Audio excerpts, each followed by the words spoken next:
विठ्ठल भक्तीला सीमा नसते, भाषा नसते आणि अंतरही नसतं.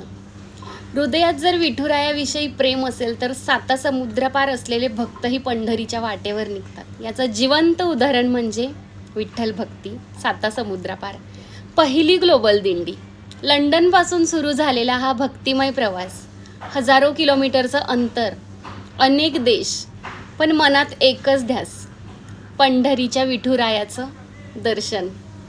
संत ज्ञानेश्वर, संत तुकाराम यांनी दिलेला भक्तीचा संदेश आज जगाच्या कानाकोपऱ्यात पोहोचत आहे. महाराष्ट्राच्या मातीचा सुगंध, टाळ मृदुंगांचा नाद आणि विठ्ठल नामाचा गजर आता केवळ महाराष्ट्रापुरतं मर्यादित राहिलेला नाही, तर जगभरातील विठ्ठल भक्तांना एकत्र आणत आहे. ही केवळ वारी नाही, ही आहे श्रद्धेची वाट, भक्तीची ओढ आणि विठुरायाच्या प्रेमाचा जागतिक सोहळा. हजारो मैल दूर राहूनही मन मात्र पंढरीच्या रस्त्यावरच चालत असतं.